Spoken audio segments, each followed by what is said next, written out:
x positive y negative, तो हम जो कॉम्प्लेक्स नंबर मान रहे हैं x plus i minus y मान रहे हैं। इसका मतलब है x तो 0 से बड़ा है लेकिन y 0 से छोटा है। अगर इसको हम ग्राफिकली प्लॉट करें अपने कोऑर्डिनेट सिस्टम में, सर थर्ड में दोनों नेगेटिव होते हैं सर। ये थर्ड की बात करें तो फोर्थ की बात करें, इसलिए इसको बता पहले फोर्थ की बात करें। हमने थर्ड लिखा लेकिन मैं बता फोर्थ का एक सेकंड में, इसको थर्ड की जगह फोर्थ कर दो। थर्ड लिखा हुआ है ना एक सेकंड में,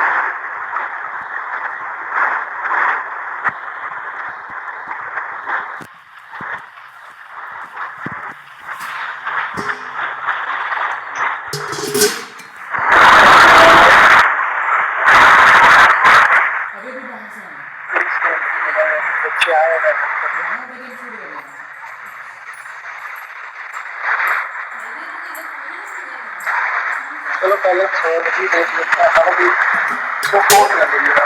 कहीं गए थे अभी जस्ट आए। इसको फोर्थ कर लीजिएगा। ऑलराइट, तो फोर्थ में ही देखते हैं हम लोग, ठीक है। पहले फोर्थ देखते हैं फिर थर्ड देखेंगे। तो आई होप सबको पता है कि ये फोर्थ वाला प्रोजेक्ट वीडियो होता है। तो यहाँ कहीं पर वो पॉइंट प्लॉट हो जाएगा, यहाँ कहीं पर जो पॉइंट प्लॉट होगा उसके कोऑर्डिनेट x माइनस वाई हो जाएंगे। इसको रिफरेंस में मिला देंगे उनके ही ने, और तुम खाना खा लिया। ये आपका रियल एक्सेस है और ये आपका इमेजिनरी एक्सेस है। अब प्रॉब्लम ये है कि जो एंगल होता है वो एक्स एक्सिस से हम उसे कैलकुलेट करें अगर ऐसे पॉजिटिव एक्स एक्सिस है तो जो हमारा रेंज था पाई वाला उससे ज्यादा हो जाएगा, ठीक है।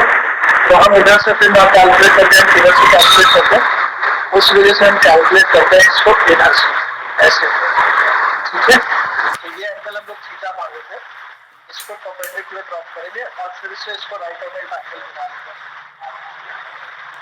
ऑलराइट, तो यहाँ से अगर हम जब थीटा आर्गुमेंट ऑफ z के बारे में बात करेंगे तो हो जाएगा थीटा, और थीटा को हम हमेशा फर्स्ट मतलब 90 डिग्री में रखने के लिए उसको पॉजिटिव रखेंगे, तो मॉड ऑफ y ले लेंगे अपॉन x, ठीक है। ये हो जाएगा आपका आर्गुमेंट। अब क्या आर्गुमेंट तो हो गया, लेकिन एंगल क्योंकि हम लोग क्लॉकवाइज कैलकुलेट कर रहे हैं तो इसके आगे माइनस और लगा दीजिएगा, ठीक है। तो ये आपका आंसर हो जाएगा। Right, this is your answer. इसको समझते हैं इक्वेशन की हेल्प से, ठीक है। इक्वेशन की हेल्प से समझते हैं।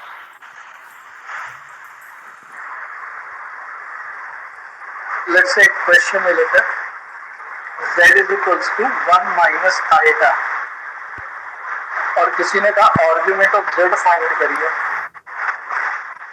ऑलराइट, तो सॉल्यूशन के लिए हमें सबसे पहले क्या करना पड़ेगा, पॉइंट्स पता करने पड़ेंगे। पॉइंट्स क्या होंगे 1 और -1। इसको देखते ही 1 कैसे आया, x का कोऑर्डिनेट कोएफिशिएंट क्या है यहाँ पर 1, इसका कंपेयर करोगे ना z is equals to x plus y, तो x का वैल्यू 1 आएगा, y का वैल्यू -1। इसको देखते ही मेरे दिमाग में आ गया कौन सा क्वाड्रेंट है, थर्ड क्वाड्रेंट, फोर्थ क्वाड्रेंट क्या लिख रहा हूँ है। इसको देखते ही मेरे दिमाग में क्या आएगा कि ये फोर्थ क्वाड्रेंट है। ऑलराइट, अब फोर्थ क्वाड्रेंट में जो आर्गुमेंट होता है, आर्गुमेंट ऑफ z वो होता है माइनस थीटा। और थीटा कैसे निकालते हैं, थीटा निकालते हैं tan इनवर्स y के मॉड अपॉन x करके, ठीक है। तो थीटा यहाँ से क्या हो जाएगा, tan इनवर्स 1 का मॉड -1 का मॉड क्या होगा, -1 ही होगा, सॉरी +1 ही होगा अपॉन 1। यहाँ से थीटा का वैल्यू कितना निकल आएगा, tan इनवर्स 1, और थीटा कितना आ गया यहाँ से 45 या π/4, ठीक है। ये आ जाएगा आपका।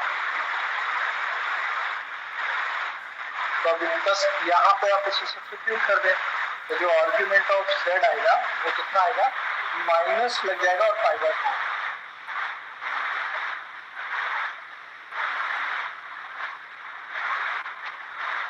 बेटा समझ में आया कि नहीं आया, समझ में आया या नहीं आया, आ गया। Yes sir. या तो पीछे वाले आप लोग बोल क्यों नहीं रहे हैं भाई?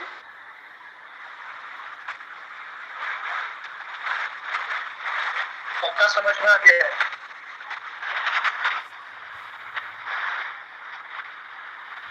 इस क्लास में बोलो डीपल से। चलो अच्छा एक क्वेश्चन करके दिखाओ फिर, जल्दी से क्वेश्चन करके दिखाओ। Find argument of z if z is equals to 1 plus under root 3 आएगा, 1 माइनस अंडर रूट 3 आएगा।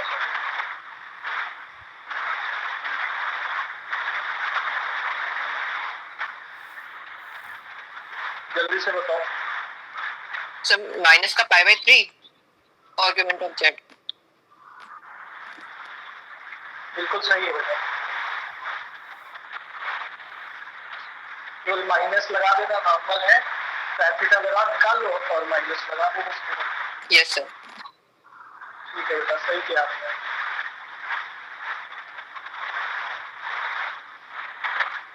Excuse me sir. हाँ बेटा। सर वॉइस थोड़ी क्लियर कम आ रही है। बेटा आपके इंडिविजुअल नेटवर्क में प्रॉब्लम होगा, क्योंकि आप लोग आईटी के स्टूडेंट, आप इस बात को वॉइस आ रही है बट बहुत स्लो आ रही है। मैं वही तो कह रहा हूँ, आप आईटी के स्टूडेंट, आप समझते ही नहीं। नेटवर्क कंडीशन आपके नेटवर्क में होगा। अगर एक बच्चे को भी प्रॉपर आवाज आ रही है, इसका सीधा सा अर्थ ये है कि सभी बच्चों को प्रॉपर मैसेज मेरी तरफ से जा रहा है। आप रिसीवर एंड पर नहीं रिसीव कर पा रहे हैं। ये आ रही है। हाँ, कम से कम आईटी का बच्चा तो इस तरह के क्वेश्चन, अगर तुम्हें तो पता है ना, मैं पैकेट सेंड कर रहा हूँ। अगर एक बच्चे को प्रॉपर पैकेट मिल रहा है, इसका मतलब मेरी तरफ से तो नहीं प्रॉब्लम है ना, तो प्रॉब्लम कहीं ना कहीं आपकी तरफ से है। बेटा ये कर लिया सभी ने? Yes sir. ठीक है, ऑल राइट, आगे बढ़ते। ठीक है, तो अब बात करते हैं नेक्स्ट बात करते हैं आर्ग्यूमेंट की किस क्वाड्रेंट में? Argument in third quadrant.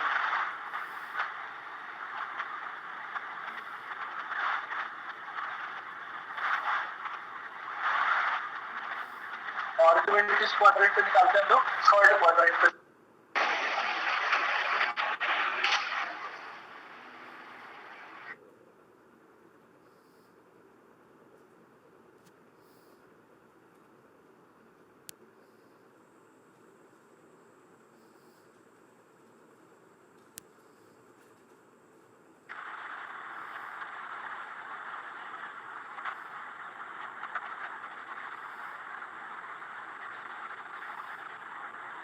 बेटा करे बात आर्ग्यूमेंट इन थर्ड क्वाड्रेंट की।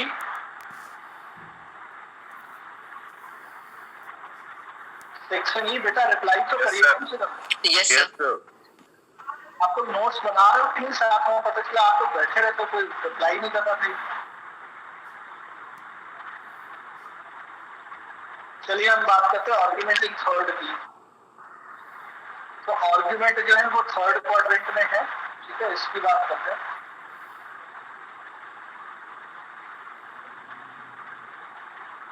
आई होप सबको ये तो पता होगा कि थर्ड क्वाड्रेंट पे अगर हम कोई कॉम्प्लेक्स नंबर लेट करेंगे तो उसका जो फॉर्मेट होगा -x माइनस आएगा।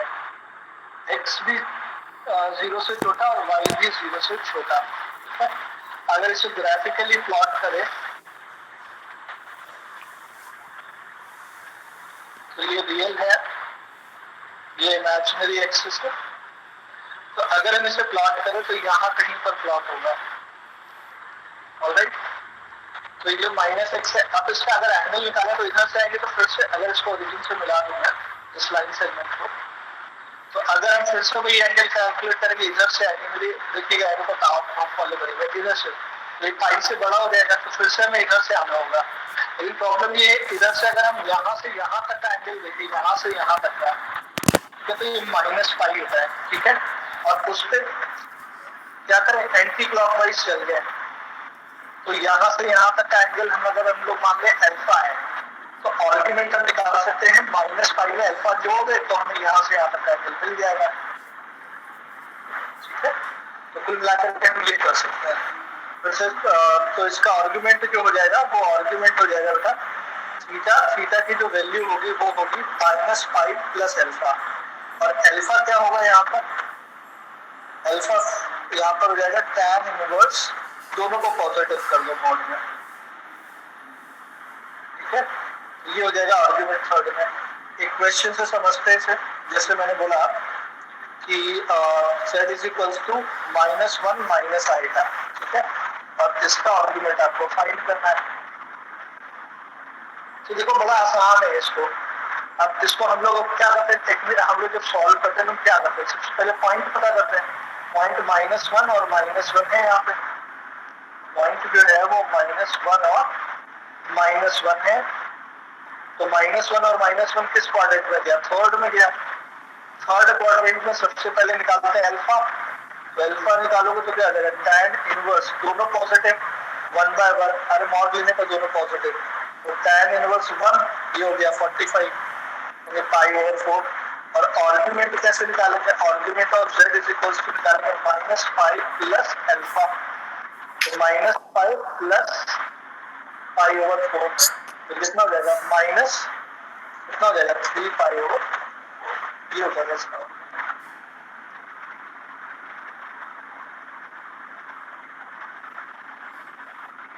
तो समझ में आया कि नहीं आया? Yes sir. Yes sir. चलिए यस सर। एक छोटा सा क्वेश्चन करिए आपको जल्दी से। Find argument of z where z is equals to -√3 minus iota।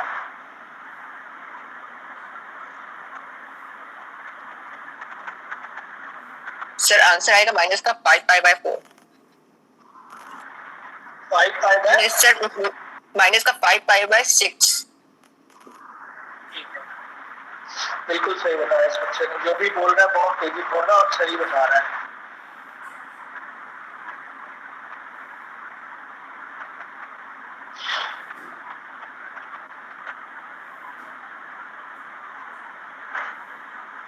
ठीक है, चलिए आई होप कि सबने बना लिया होगा इसका आंसर जो है इस बच्चे ने बिल्कुल। और इसका जो आंसर आएगा आप कर लीजिएगा -5 आएगा।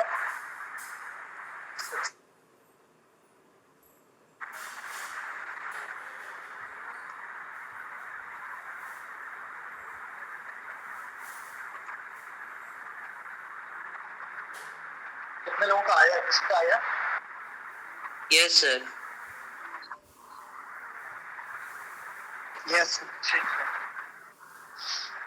चलिए आगे चलते हैं। एक बार मैं इसको एक पिक्चर में समराइज कर देता हूँ। ठीक है, इसका रिविजन सा पिक्चर बना देता हूँ, जिसको बोलते हैं समरी।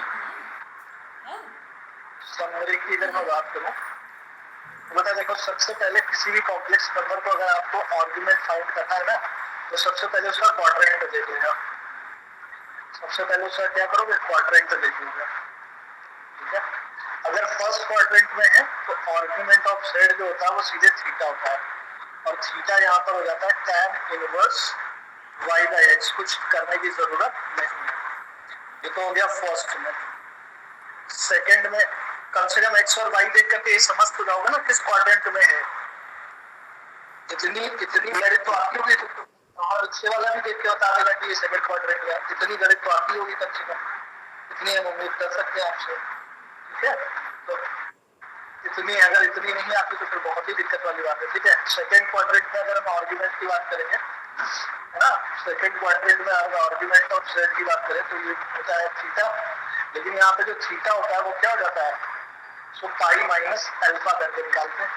ठीक है, और अल्फा यहाँ पर क्या होता है, tan इनवर्स y, क्योंकि यहाँ पर क्या होता है, यहाँ पर x नेगेटिव हो जाता है, y तो पॉजिटिव ही रहता है, तो इसको मॉड में कर लीजिएगा, x जो नेगेटिव है उसे पॉजिटिव कर लीजिएगा। ठीक है, ये सेकंड क्वाड्रेंट में हो जाएगा।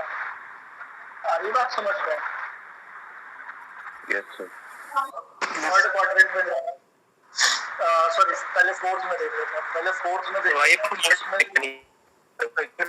हाँ क्या चीज बोलो बेटा, क्या बोल रहे हो? सर क्या बोल रहे हो? वाई पर नॉट एक्स सेकंड में लिखा है तो वाई नॉट एक्स लिखने इसकी हाँ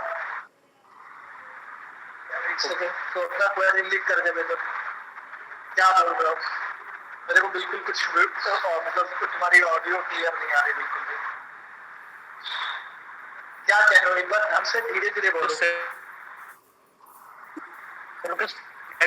जो आपने लिखा था alpha is equal to 10 inverse Y upon क्या लिखा था नीचे सर दिख नहीं रहा मेरे को। Mod X, Y upon mod X लिखा है। हाँ ओके। डेली क्लास ले रहे हो, तुम्हें ये नहीं मालूम चाहिए। यहाँ पर आर्गुमेंट माइनस थीटा के बराबर होता है, तो थीटा क्या होगा? यहाँ पे थीटा होगा tan इनवर्स, क्योंकि यहाँ पर x पॉजिटिव है तो y को फिर पॉजिटिव बनाना, ठीक है। और थर्ड क्वाड्रेंट में अगर हम गए तो आर्गुमेंट जो होगा वो थीटा होगा। थीटा की जो वैल्यू होगी वो -5 प्लस अल्फा होगी, और अल्फा यहाँ से आएगा tan इनवर्स, दोनों को पॉजिटिव कर लेना। आया समझ में?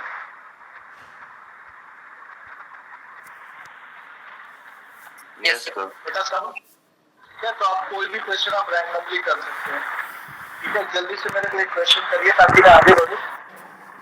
ये question is find the argument of z where z is equals to √4 plus √(-4).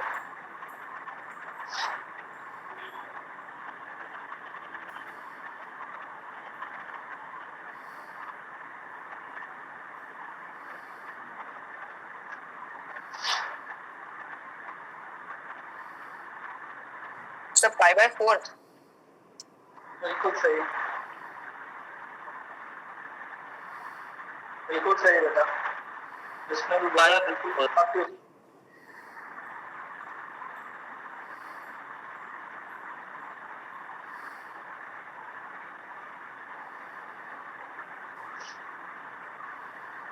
बेटा अगर आप लोग इस तरीके से करेंगे और आप पढ़ाई नहीं करेंगे तो आप क्या सोच रहे हो मेरे को समझ में नहीं आ रहा। मैं इतना आसानी के साथ चीजें बता रहा हूँ, फिर भी आप लोग एक ही बच्चा आंसर कर रहा है। (√2) का वैल्यू 2 होता है, प्लस इसका जो स्क्वायर रूट माइनस लिखा है, इसे -4 को आप थोड़ा सा ब्रेक कर लीजिए। इसको कैसे ब्रेक कर सकते हैं? इसको लिख सकते हैं 4 × -1।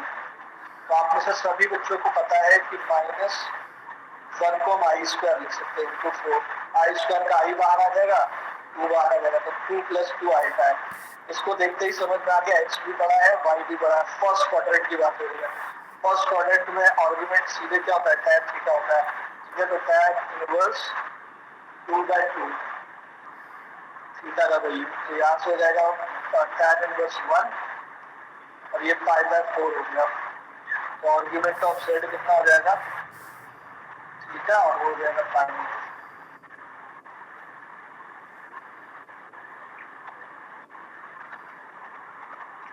नहीं आई बात समझ में?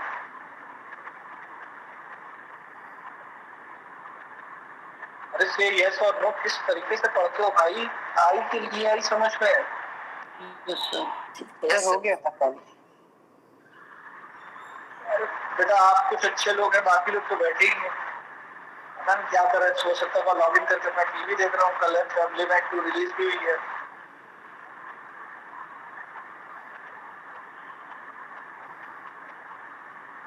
ये क्वेश्चन के बारे में बात करते हैं, ठीक है। now एक दो क्वेश्चन जल्दी से करिए। फाइंड द आर्गुमेंट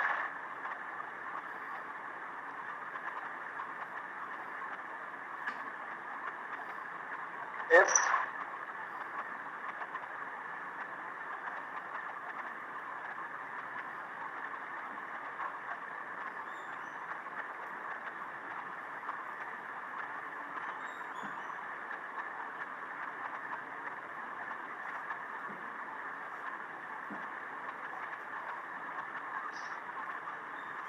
चलिए बताइए 3 क्वेश्चंस का आंसर बताइए।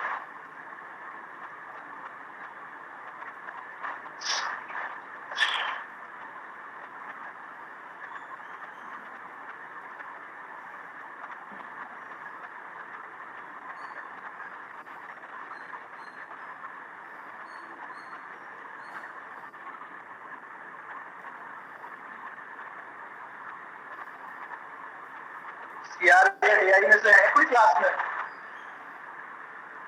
ये अभिषेक त्रिपाठी को तुम लोग हटाते क्यों नहीं हो, जो डीआई सीआर या डीआई में से है? वो तो रहता ही नहीं है, ना सीआर है ना डीआई है, कोई दिख ही नहीं रहा मेरे को।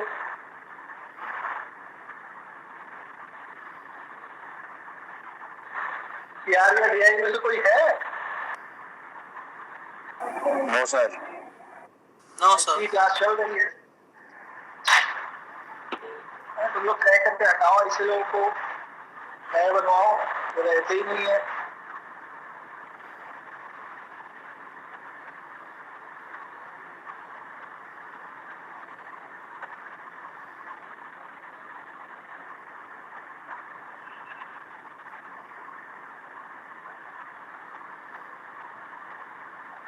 एक बार क्वेश्चंस दिखा दीजिए। मेरे को जरा अटेंडेंस दे रहा हूँ, मैं कॉलेज आया हूँ ना, तो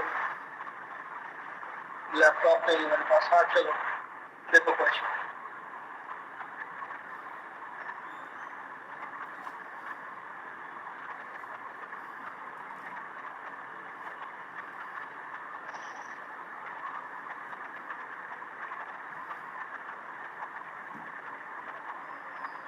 जैसे वो कोई पोएट होता है ना, जब वो पोएम सुनाता है तो दाद देने की जरूरत पड़ती है, वैसे ही अगर आपको बोलोगे नहीं ना तो टीचर का मोरल वैसे भी डाउन हो जाता है, वो चाहे इतना अच्छा पढ़ाए। बस केवल 2 ही 4 बच्चे बोल रहे हैं।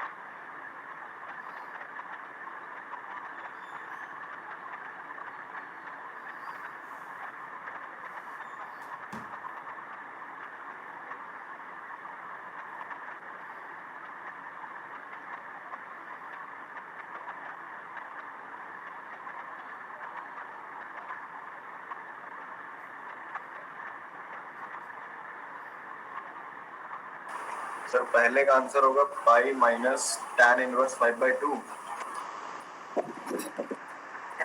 Yes, sir. रैंडम क्वेश्चंस बनाओ, कुछ बच्चे होते हैं आपको बहुत अच्छे हो, थैंक यू कि आपकी The second का तो सेकंड में फोर्थ क्वाड्रेंट में लाई कर रहा है 0 - 2i। देखो फर्स्ट वाले का मैं बता देता हूँ, ठीक है, ताकि आप फर्स्ट वाले का क्रॉस चेक कर सको, ठीक है।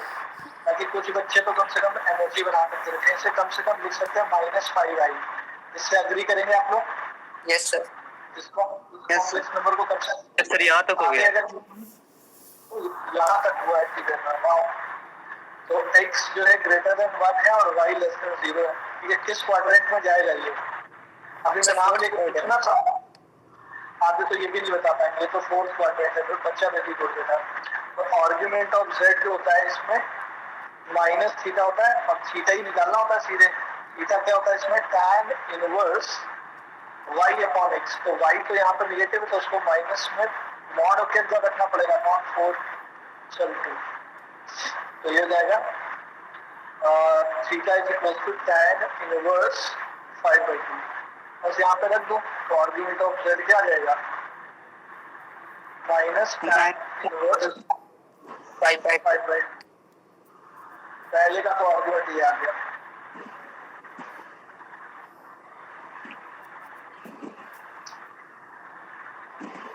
अब सेकंड वाले का जल्दी से करिए, आपको 1 मिनट का टाइम है। तो सेकंड वाला बताता हूँ आपको, एक क्रॉस चेक कर लीजिएगा, जो बच्चा कर ले, और अगर मान लो नहीं भी बोल रहा है तो अपना क्रॉस चेक करते रहेगा आंसर।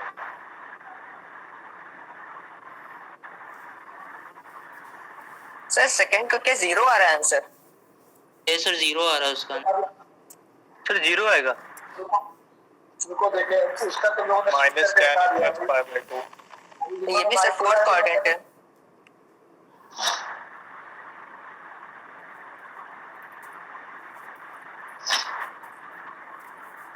-5/2 है। एक सेकंड और एक सेकंड में क्या कर रहा था? कौन बोल रहा था बेटा -5/2 आएगा? सर क्या नाम है बेटा आपका? अक्षत हाँ? अक्षत अच्छा, सेकंड वाले को दे दीजिएगा, फिर थर्ड वाले का आपको बताइएगा, ठीक है?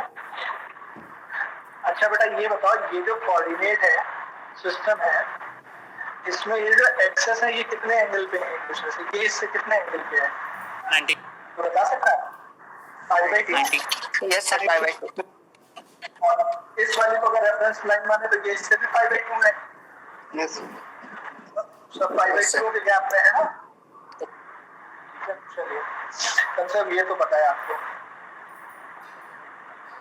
तो इसको फिर से ही ड्रॉ कर लेते हैं। देखिए अच्छा, अगर ये 5/2 है तो थर्ड वाले को क्या है नंबर? z इज इक्वल्स टू, यहाँ पे देखिए z इज इक्वल्स टू है -2 आएगा। तो अगर इसको ध्यान से देखो तो ये लिखा है 0 प्लस -2 आएगा। तो ये कैसा नंबर है? प्योरली कैसा नंबर है बताओ? इसमें रियल पार्ट तो है ही नहीं।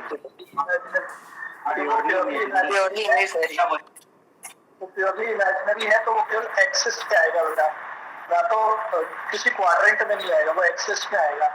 तो ये -2 आई अगर मुझे दिखाना है तो यहाँ कहीं पर आएगा, ठीक है? यहाँ पर क्या आएगा? 0, -2, ठीक है? क्योंकि आई के साथ में करेस्पॉन्डिंग है तो 2i लिख सकते हैं हम लोग। तो ये किसी क्वाड्रेंट में नहीं आएगा क्योंकि इसमें केवल y ही चल रहा है, x तो चलना ही नहीं है क्योंकि x तो 0 है ना। जो ना x में इधर चल रहा है ना इधर चल रहा है, केवल y चल रहा है। तो ये किसमें आ गया? क्वाड्रेंट में आ गया। और यहाँ से क्वाड्रेंट में आ गया तो यहाँ से यहाँ तक का एंगल कितना होता है? आप ही लोगों ने बताया 5/2। Yes, तो sir. जो आर्गुमेंट हो जाएगा वो क्या हो जाएगा? -5/2। सर माइनस क्यों लगाया? यदि आप इतने समझदार तो हैं कि फोन कैसे चल रहे हैं? क्लॉक वाइज चल रहा है। हम लोग कैसा चल रहे हैं? Clock wise. और क्लॉक वाइज में एंगल कैसे नापते हैं? माइनस में। Minus. ठीक है? कल मैंने ये बताया, अगर आप कल के अपने नोट्स उठा करके देखेंगे तो मैंने ये पहले ही बताया था कि आप ध्यान रखिएगा कि मैं क्यों माइनस ले रहा हूँ, उसका रीजन मैं पहले बता चुका हूँ। अब आप लोग थर्ड वाला करिए। थर्ड वाला जो क्वेश्चन है, ठीक है? थर्ड क्वेश्चन में z इज इक्वल टू दे रखा है 7।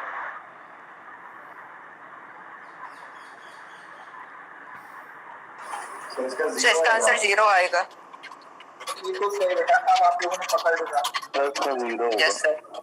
7 plus 0 है. ठीक है सर जी, आप जिन लोगों को नहीं समझ में आया वो ये समझे कि ये कोऑर्डिनेट सिस्टम है, इसमें 7 पे चलेंगे।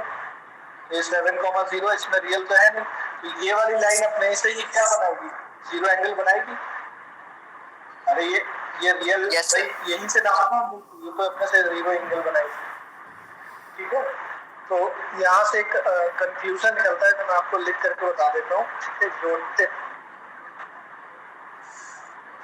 टिप ये निकलती है, आप ही लोग बताएंगे। इफ पहली बात है, if z is purely real, अगर z प्योरली रियल है देन आर्ग्यूमेंट ऑफ z जो होगा वो या तो 0 होगा या पाई होगा।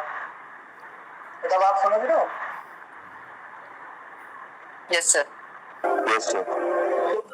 जो होगा या पाई होगा। ठीक है, और लगा देता हूँ बीच में,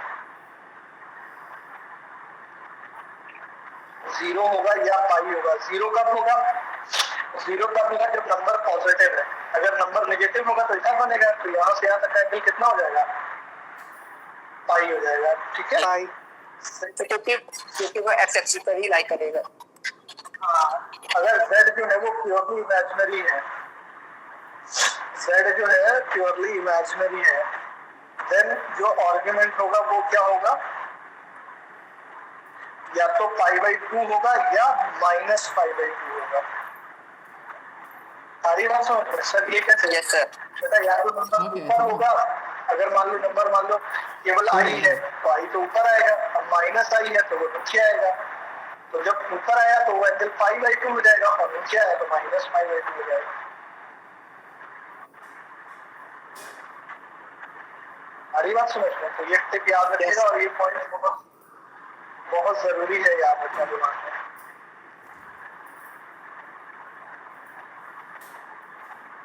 आई होप सबको क्लियर हो गया होगा ये कॉन्सेप्ट। मॉडुलस और आर्गुमेंट की तरह सबको क्लियर हो गया होगा, मैंने क्वेश्चंस भी काफी कराए हैं। अब अगला टॉपिक स्टार्ट करते हैं, वो है ठीक है polar form of complex number.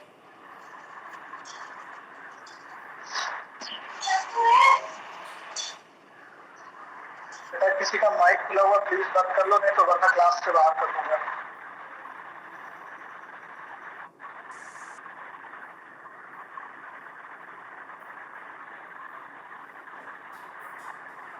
चलिए, polar form of complex number में हमें दो पॉइंट बढ़ने ही पड़ते हैं, ठीक है। पोलर फॉर्म, किसी भी पोलर फॉर्म को निकालने के लिए हमें कम से कम हमें पता होना चाहिए आर्गुमेंट,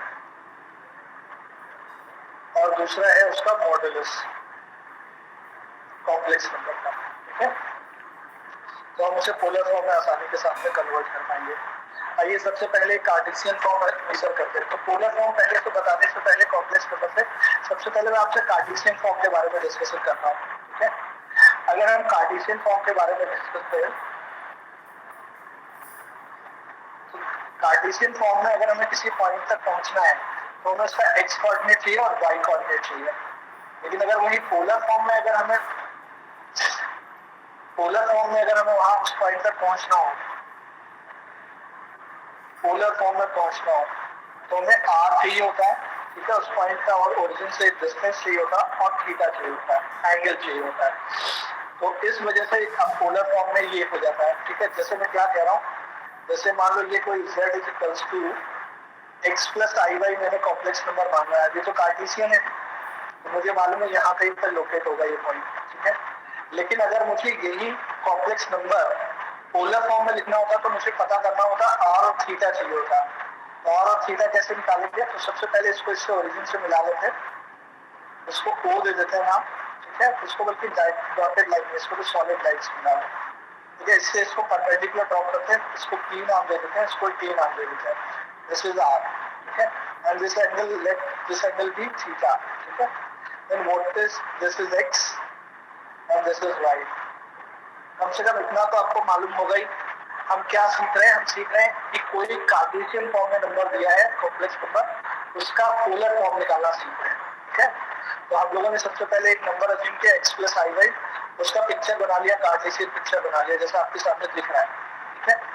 अब क्योंकि पोलर फॉर्म में चाहिए हमें ये, तो सबसे पहले हमें एक्स का वैल्यू चाहिए होगा पोलर में, यानी थीटा के नाम उसमें, तो एक्स का वैल्यू चाहिए। तो हमें दो चीजें नोन है यहाँ पर इसको वाई नाम में रहा ना, थोड़ा सा देखो ये पेन टाइप से लिखा हूँ तो थोड़ा बहुत राइटिंग एरर हो सकता है।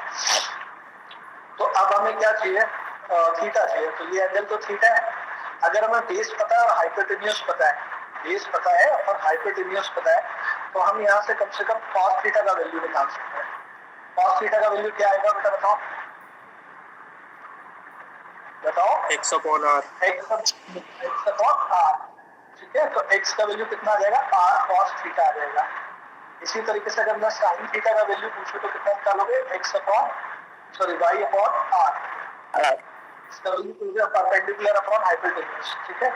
तो y अपॉन r, तो यहाँ से y का वैल्यू कितना आ गया, r sin थीटा। अब यहीं पर रख लेते हैं लोग, तो x प्लस आइटा y, इसमें x की यहाँ पर क्या रख लेते हैं, r cos थीटा, x की ऊपर रखा r cos theta plus i r sin theta. तो यहाँ से अगर हम निकाले तो r कॉमन आ गया, cos theta plus i sin theta, alright. तो कुल मिलाकर के ये आ गया इसके equivalent form, z is equals to x plus I Y is equals to हो गया r cos theta plus i sin theta. ये आ गया आपका उसका पोलर फॉर्म, ठीक है। ये पोलर फॉर्म में कन्वर्ट हो गया। अब प्रॉब्लम ये आती है, सर आपने तो ये पोलर फॉर्म कन्वर्ट कर दिया, तो क्या हर बार हमें ऐसे ही करना पड़ेगा क्या? नहीं, हर बार ऐसे नहीं करना पड़ेगा, क्योंकि हम जानते हैं आर क्या होता है। आर मैंने आपको ऑलरेडी बता रखा, आर जो होता है वो मॉड ऑफ z होता है, और थीटा जो होता है वो क्या होता है, आर्ग्यूमेंट होता है, ठीक है। ये चीज है।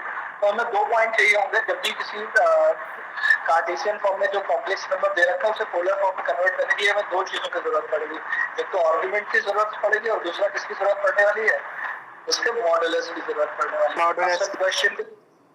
सर क्वेश्चन के थ्रू समझाइए, ऐसे मेरे को समझ में नहीं आता। तो बेटा देखिए क्वेश्चन करते हैं। क्वेश्चन है convert into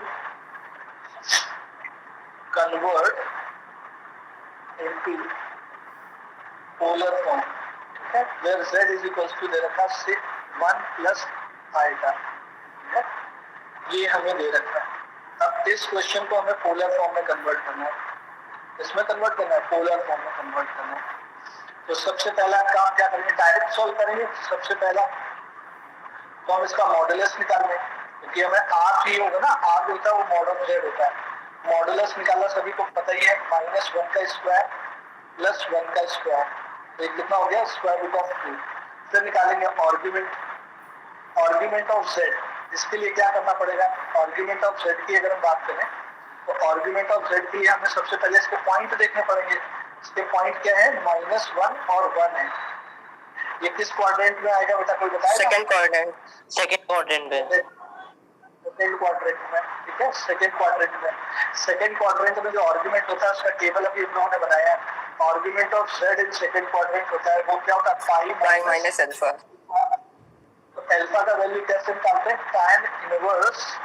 हम क्या करेंगे, दोनों का हम क्या करेंगे, इसका जो x 1 y को 1 है वो मॉड में ले लेंगे, वो भी 1 हो जाएगा। तो यहाँ से tan इनवर्स कितना हो जाएगा, 1।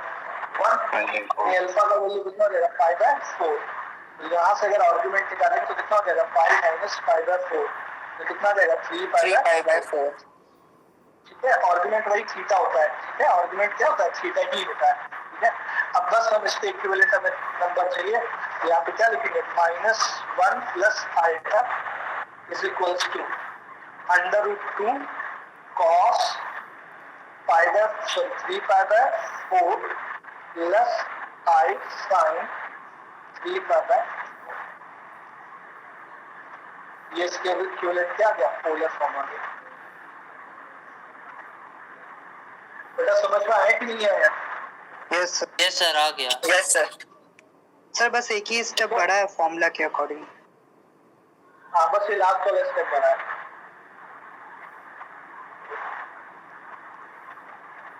ठीक है, चलिए एक और क्वेश्चन आप लोग क्वेश्चन करेंगे।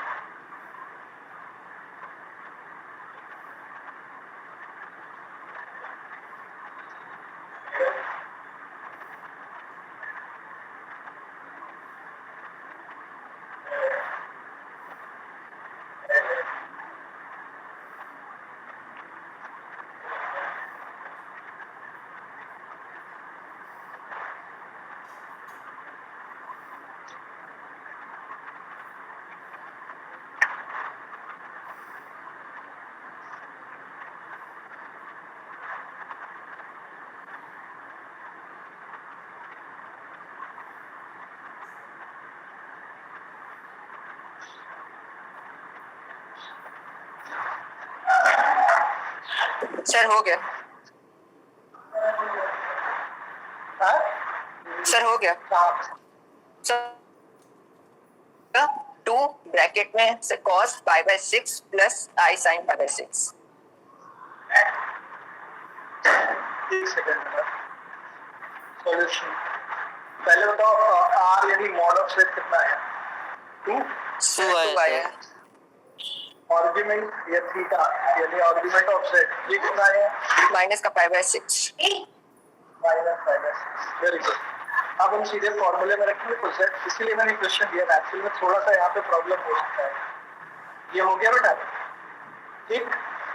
अब यहाँ पे क्या लिखेंगे, 2 ब्रैकेट में लिखेंगे क्या, cos -π/6 प्लस i sin -π/6, यही लिखेंगे। अब यहाँ पे थोड़ी सी प्रॉब्लम और, ये जो cos माइनस ऑफ थीटा होता है ना, ये एंगल माइनस खा जाता है, ये cos थीटा ही हो जाता है। और जो sin माइनस थीटा होता है वो माइनस sin थीटा होता है, तो उससे भी ब्रेक कर दो, ठीक है। तो ये क्या हो जाएगा, ये तो एंगल खा जाएगा, तो ये cos π/6 ही रह जाएगा। ये वाला माइनस बाहर निकाल देगा, तो ये हो जाएगा आई साइन माइनस। Okay sir. नहीं, तो ये z इज इक्वल टू जो नया पोलर फॉर्म है वो हो जाएगा 2 cos 5/6 माइनस आई साइन माइनस। यस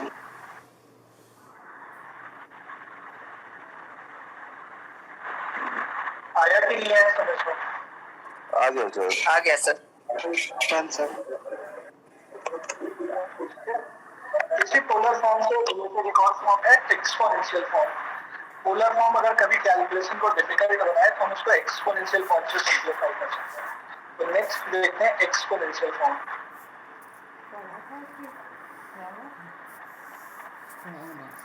ये यहाँ पर इसको आइलर्स फॉर्म भी बोलते हैं। आइलर्स फॉर्मूला भी यहाँ पर हम लोग डिस्कस करेंगे। ठीक है?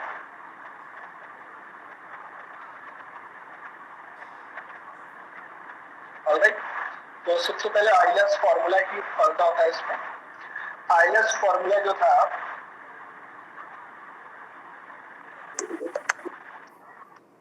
that was e to the power I theta is equals to क्या होता है cos theta plus I sin theta।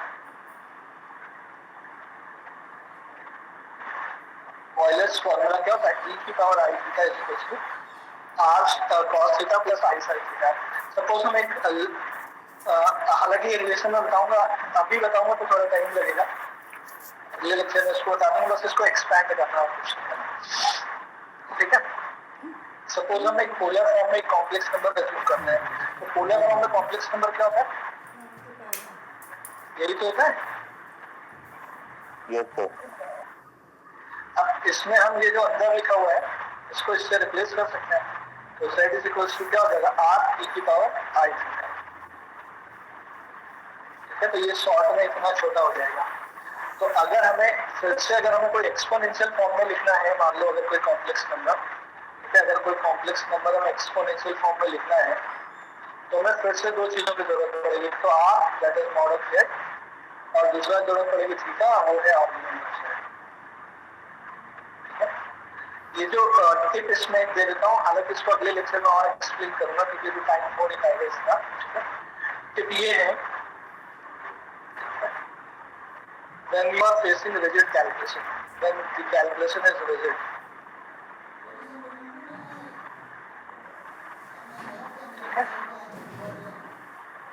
अगर बहुत रिजिड यानी बहुत डिफिकल्ट सा कैलकुलेशन आ जाए तो ऑलवेज यूज, एक सेकंड बेटा,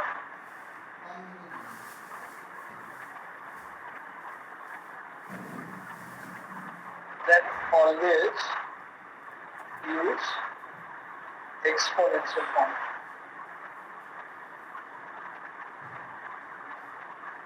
ऑलराइट, तो ये कुल मिलाकर के स्टोरी है।